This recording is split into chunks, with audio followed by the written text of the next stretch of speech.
Hello everyone. నా పేరు doctor Tejaswi Bodicherla, consultant doctor in Fidicus homeopathy. ఇప్పుడు మనం యూరినరీ ట్రాక్ట్ ఇన్ఫెక్షన్ అంటే ఏంటో తెలుసుకుందాం. అసలు యూరినరీ ట్రాక్ట్ ఇన్ఫెక్షన్ అంటే మూత్రాశయ ఇన్ఫెక్షన్.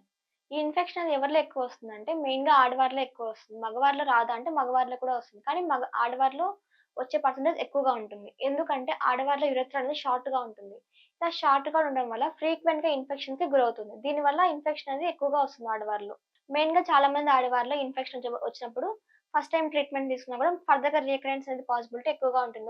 ఒక నలుగురు ఆడవారు తీసుకున్నట్టయితే వాళ్ళలో ఎవ్రీ 3 మెంబర్స్‌కి రికరెన్స్ అనేది పాసిబిలిటీ ఎక్కువగా ఉంటుంది. కాబట్టి యూరినరీ ట్రాక్ట్ ఇన్ఫెక్షన్ కూడా ఒక ప్రాపర్ ట్రీట్మెంట్ అనేది అవసరం ఉంటుంది. మెయిన్‌గా యూరినరీ ట్రాక్ట్ ఇన్ఫెక్షన్ అనేది మెయిన్‌గా 35 ఇయర్స్ ఉన్న వాళ్ళకి, 40 ఇయర్స్ ఉన్న వాళ్ళకి కామన్‌గా వస్తుంది. కానీ ప్రెజెంట్ ఉన్న కండిషన్స్‌లో ఎర్లీ ఏజ్‌లో కూడా యూరినరీ ఇన్ఫెక్షన్ పాసిబిలిటీ ఎక్కువగా ఉంటుంది.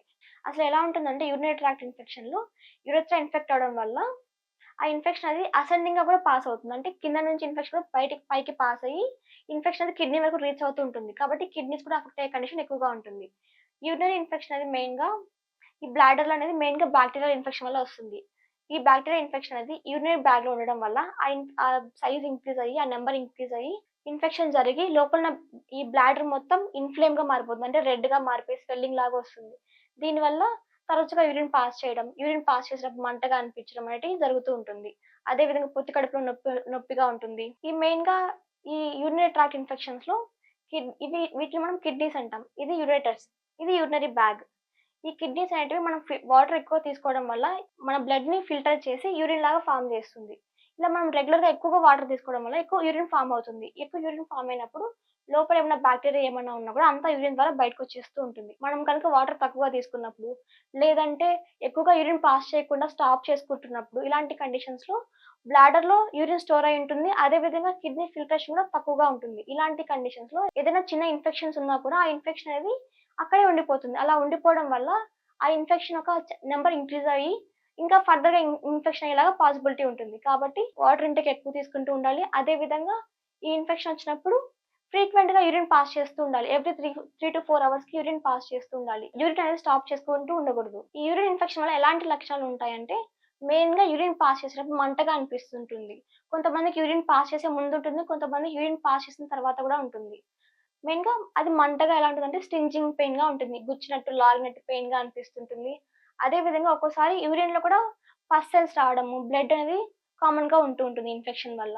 ఈ యూరిన్ ఇన్ఫెక్షన్ మనం తెలుసుకోవాలంటే మెయిన్‌గా యూరిన్ కల్చర్ చేయడం ఇంపార్టెంట్. ఈ యూరిన్ టెస్ట్ చేయడం వల్ల ఆ యూరిన్‌లో ఏమైనా సెల్స్ ఏమైనా ఉన్నాయా? లేదంటే ఇంకా పస్ సెల్స్ కానీ, బ్లడ్ సెల్స్ కానీ ఏమైనా ఉన్నాయో మనం తెలుసుకోవచ్చు. అదే విధంగా యూరిన్ కల్చర్ చేయడం ఇంపార్టెంట్. యూరిన్ కల్చర్ ఎందుకు చేస్తామంటే ఎలాంటి బాక్టీరియా వల్ల ఇన్ఫెక్షన్ కాజ్ అవుతుందో వాటిని మనం క్లియర్‌గా తెలుసుకోవచ్చు కాబట్టి యూరిన్ కల్చర్ చేయడం ఒక ఇంపార్టెంట్ టెస్ట్.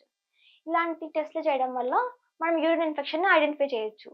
అసలు యూరిన్ ఇన్ఫెక్షన్‌కి ఎలాంటి ట్రీట్మెంట్ ఉంటుందంటే మెయిన్‌గా అలోపతిక్ ట్రీట్మెంట్‌లో యూరిన్ ఇన్ఫెక్షన్‌కి బాక్టీరియల్ మెడిసిన్స్ యూజ్ చేస్తూ ఉంటారు. అంటే యాంటీబయాటిక్స్ యూజ్ చేస్తూ ఉంటారు. ఇలా యాంటీబయాటిక్స్ ఫ్రీక్వెంట్‌గా లాంగ్ టర్మ్‌గా యూజ్ చేయడం వల్ల చాలా సైడ్ ఎఫెక్ట్స్ ఉంటాయి.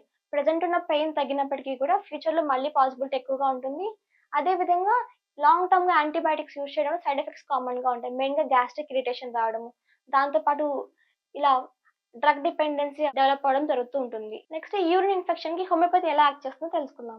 యూరిన్ ఇన్ఫెక్షన్‌లో మెయిన్‌గా హోమియోపతిక్ మెడిసిన్స్ యూజ్ చేయడం వల్ల మనం ఆ ప్రెజెంట్ ఉన్న పెయిన్ ఏదైతే ఉంటుందో మంట గాని, నొప్పి కానీ ఇలాంటి సింప్టమ్స్ అన్నిటిని మనం రిలీవ్ చేసుకోవచ్చు. అదే విధంగా మళ్ళీ మళ్ళీ రాకుండా కూడా మనం హోమియోపతిక్ మెడిసిన్స్ ద్వారా ఈ కండిషన్ మనం ప్రివెంట్ చేసుకోవచ్చు. నెక్స్ట్ ఎలాంటి యాంటీబయాటిక్స్ లేవు కాబట్టి ఎలాంటి సైడ్ ఎఫెక్ట్స్ లేకుండా ప్రాపర్‌గా ట్రీట్మెంట్ అనేది జరుగుతూ ఉంటుంది. మనం కనుక యూరిన్ ఇన్ఫెక్షన్‌కి కరెక్ట్ టైమ్‌లో హోమియోపతిక్ మెడిసిన్స్ యూజ్ చేస్తే ఈ కండిషన్ నుంచి మనం బయటపడొచ్చు. అదే విధంగా కాంప్లికేషన్స్ రాకుండా కూడా మనం కంట్రోల్ చేసుకోవచ్చు.